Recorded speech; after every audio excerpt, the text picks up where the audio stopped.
بسم اللہ الرحمن الرحیم. ناظرین بہت شکریہ آپ نے وقت نکالا یہ ویڈیو دیکھنے کے لیے. ناظرین 12 چشمے، صنوبر کا درخت اور اصحاب رس، یہ کیا ہے؟ آپ بھی سوچ رہے ہوں گے کہ یہ 12 چشمے، صنوبر کا درخت اور اصحاب رس یہ کہاں سے آ گئے. ناظرین آپ کو یاد ہوگا کہ قوم نوح پر، قوم سبا پر، قوم شعیب پر، عاد اور سمود جو ہے، اور قوم لوط پر عذاب نازل ہوا تھا. ایسی قوموں کو صفحہ ہستی سے مٹا دیا گیا تھا. لیکن آج اس ویڈیو میں آپ کو بتانے جا رہے ہیں کہ یہ اصحاب رس کی کہانی کیا ہے اور اس کا کھوج کس طرح لگا، اور یہ صنوبر کے درخت ان کا معاملہ کیا ہے. یہ بڑی اہم بات ہے، بڑی اہم ویڈیو ہے. آپ نے ہمارے ساتھ جڑے رہنا ہے. اسامہ صاحب سے پوچھتے ہیں. اسامہ صاحب کو بہت اچھی طرح سے جانتے ہیں. Very famous astrologer, business consultant, religious scholar. اور آج اس ویڈیو میں ہم یہ گتھی سلجھانے جا رہے ہیں. اگر آپ علم میں دلچسپی رکھتے ہیں اور اپنے معاملات، اگر آپ کے علمی معاملات ہیں تو پھر آپ جڑے رہیں، نہیں تو آپ کو کوکنگ شوکنگ کر لیں یا کوئی اور ضروری کام ہے تو وہ کر لیں. لیکن آج کی ویڈیو ہے بڑی امپورٹنٹ. اسام صاحب تھینک یو ویری مچ. مولا علی کی علمی وسعت کا یہ شاہکار ہے. میں چاہتا ہوں کہ یہ آپ ہی آشکار کریں. جی بہت شکریہ آپ کا. بسم اللہ الرحمن الرحیم، الحمدللہ رب العالمین، اللہم صلی علی محمد وآل محمد. میں علم کا شہر ہوں، علی اس کا دروازہ. اور یہ جو میں سمجھتا ہوں کہ مولا علی کی جو باب المدینۃ العلم ہونے کا جو مظاہرہ ہے، اس سے بہترین مظاہرہ شاید ہی کسی اس میں موجود ہو. کیونکہ ایک شخص آ کے out of the syllabus question کرتا ہے. جس قوم کا ذکر قرآن میں نہیں ہے، جس قوم کا ذکر کوئی اس کو نہیں ملا کتابوں میں اس طریقے سے، تو اس نے آگے وہ سوال کیا. یہ بنی تمیم کا ایک شخص تھا، اور اس نے مولا علی کی شہادت سے 3 دن پہلے، یہ جو روایت میں موجود ہے کہ 3 دن پہلے آپ سے آ کے یہ سوال کیا.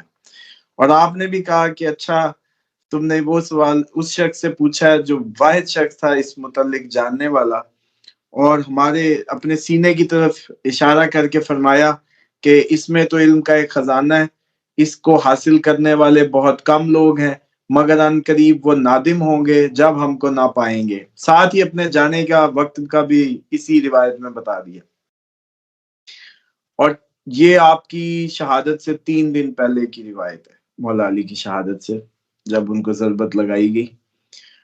اور اس وقت اس نے یہ سوال اتنا مطلب آؤٹ آف دا کنٹیسٹ کیا، لیکن آپ نے اس کا پوری کی پوری قصہ حضرت نوح کے بیٹے یافس بن نوح سے شروع کر کے اینڈ تک کیسے ان پہ عذاب آیا. وہ روایت کے حساب سے میں آپ کو تھوڑے سے اس کے جو کیا کہتے ہیں، وہ روایت بہت طویل ہے، لیکن بہرحال اس کو جیسے کہتے ہیں نا کرکس کی صورت میں آپ لوگوں کو بیان کر دیتا ہوں. یہ درخت تھا صنوبر کا جو کشتی نوح جب آگے کنارے لگی اس کے بعد لگایا گیا. حضرت یافس بن نوح نے لگایا. صنوبر کا ایک بہت بڑا درخت. اسی کے قریب ایک نہر بہتی تھی. وہ جیسے اس نہر سے آپ کو پتا ہے کہ درختوں سے جیسے ان کے وہ گرتے ہیں، شاخیں گری، پتے گرے، ان کے بیج گرتے ہیں، چیزیں گرتی ہیں. وہ جیسے وہ ہم نے پولن گرین کا نہیں سنا تھا کہ وہ ٹریول کرتے ہیں اور آپس میں جس طریقے سے. تو بہرحال یہ الرس جو ہے وہ نہر کا نام تھا جس کے قریب 12 قبیلے آباد تھے، اور ان کے 12 ہی چشمے انہوں نے اس سے نکالے تھے. اور ان سے جو صنوبر کے درخت سے آگے درخت لگاتے تھے اسی بڑے درخت سے، اور وہ ایک جیسے کہتے ہیں انہوں نے اپنے وہ درخت لگا کے ان کی پوجا شروع کر دی تھی. پھر انہوں نے 12 قبیلوں نے 12 مہینے جو ہے وہ عید کا وہ یعنی کہ انتظام ہوتا تھا ان کی ہر مہینے، کہ اس مہینے اس قریے کی باری ہے، اگلے مہینے اس قریے کی باری ہے، اس طریقے سے 12 گاؤں جو ہے. اچھا اب وہ رس نہر کا نام تھا، اسی لیے ان کا نام اصحاب رس پڑا. اور انہوں نے اپنا نبی زمین میں زندہ گاڑا تھا. مطلب انہوں نے جیسے کہتے ہیں ظلم اور بربریت کی وہ مثال قائم کی کہ انہوں نے زندہ حضرت عیسیٰ علیہ السلام کے متعلق تو ہے نا کہ ان کو صلیب پہ ٹانگا گیا، انہوں نے کھود کے بڑا محنت کی، وہ کنویں کھودا، کنواں بڑا سٹائلش کھودا، نلکے جیسے لگائے جاتے ہیں پگھلا کے، پھر ان سے نیچے کا پانی خشک کر کے پہلے ان کو ڈالا، پھر ان کے اوپر مطلب جیسے کہتے ہیں مٹی، اور پھر آوازیں سنتے تھے۔ بہرحال اینی ہو، آگے جناب چلتے چلتے ہوتا یہ ہے کہ یہ جو ان چشموں سے ان صنوبر کے درختوں کو پانی جاتا تھا، اور یہ کسی کو الاؤ نہیں تھا ان کی قوم میں کہ ان کو ہاتھ بھی لگائے ان جاتے ہوئے چشموں کو۔ اپنے لیے ان کا ایک علیحدہ سسٹم تھا، ان درختوں کو جو جاتے تھے اور یہ کہتے تھے یہ ہمارے خدا ہیں، اور ان کو پانی جانا جو ہے نا اس بڑے چشمے سے نہیں۔ اور بڑا کریا جو سب سے طاقتور قبیلہ تھا، وہ بڑے پرانے والا جو حضرت یافس بن نون نے جو درخت لگایا تھا، وہ اس کے علمبردار سمجھ لیں۔ اب ان میں جو ان کا ایونٹ چلتا تھا وہ 12 دن چلتا تھا۔ یہ کرتے یہ تھے کہ لاتے تھے ایک جانور، اس جانور کو قربان کرتے تھے اس درخت کے نیچے، اس کی بلی دیتے تھے، پھر اس کو جلاتے تھے، مطلب بس چھری پھیر کے پھر جلا کے لکڑیاں اکٹھی کر کے جلا کے خوش ہوتے تھے، اور اوپر سے ان درختوں کو جو صنوبر کا درخت تھا جو اپنے اپنے اس کو سجاتے تھے کپڑوں سے، اور اس پہ ڈیزائننگ کرتے تھے۔ اور اب شیطان آگے کیا کرتا تھا، شیطان کی یہ جو چال ہے یہ سمجھنی ضروری ہے، جس کی وجہ سے اصحاب رس کا میں سمجھتا ہوں کہ قصہ امپورٹنٹ ہے۔ اب شیطان آگے جب یہ اس طرح سے آگ بھڑکا لیتے تھے، اس کا دھواں اٹھنے لگتا تھا، یہ سجدوں میں گر جاتے تھے۔ اچھا، جیسے یہ سجدوں میں گرتے تھے، شیطان آ کے ادھر سے بولتا تھا، آوازیں نکالتا تھا، چہچہاتا تھا، کہتا تھا میں خوش ہوا، میں نے تمہاری وہ قبول کر لی۔ یہ اس شیطان کی آواز پہ جو ہے ایکسائٹیڈ ہو جاتے تھے، پھر موج مستی شروع ہو جاتی تھی کہ ہماری قربانی قبول ہوگی۔ اب چیک کریں، حالانکہ یہ دیکھیں کہ شیطانی اس ٹائم بھی، اب صنوبر کا درخت نہیں، کوئی بندہ ہو سکتا ہے اس وقت میں، کوئی بندہ ہو سکتا ہے جس میں شیطان آگے بولے اور آپ اس کی پوجا شروع کر دیں کہیں بھی دنیا میں۔ اسی طریقے سے شیطان آپ کے جسم میں بھی جیسے کہتے ہیں خون میں دوڑتا ہے، روایات موجود ہیں جنات جو ہیں، تو یہ تو کہیں بھی، اور یہ حاضریاں جب ہوتی ہیں آپ لوگ دیکھتے نہیں عموماً، ویسے یہ بھی کسی دن اگر ہوا کبھی زندگی میں موقع تو انشاءاللہ یہ بھی کہیں ویورز کے جو انٹلیکچوئل اس کو دکھانے کے لیے، صرف شو آف کے لیے نہیں، علمی اس کے لیے کسی ویڈیو میں حاضری کی بھی کوشش کریں گے کہ دکھا دیں۔ ہاں، حاضری سے مجھے یاد آیا کہ 28 دسمبر کو اس مہینے آپ لوگ رابطہ کر سکتے ہیں فری آف کاسٹ، جتنے بھی لوگ صرف بیمار، 1000 لوگ 14 دن میں ٹھیک کرنے کا مشن ہے انشاءاللہ۔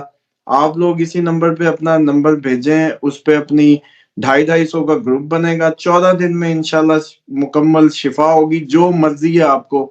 اور دنیا نے آپ سے جیسے کہتے ہیں نا، نہ آپ کے پاس پیسے ہیں علاج کے، یا دنیا کے تمام سائنسدان ڈاکٹرز جواب دے گئے ہیں، اللہ کے حکم سے وہ بھی اس لیے مشن کر رہا ہوں کہ میرے والد صاحب کی برسی ہے 28 کو، تو میں ان کے سال ثواب کے لیے چاہتا ہوں کہ میں کم از کم 1000 لوگوں کو اگلے 14 دن میں اللہ تعالیٰ مجھے سبب بنائے اور میں ان کے لیے کوئی شفا کا انتظام کر سکوں۔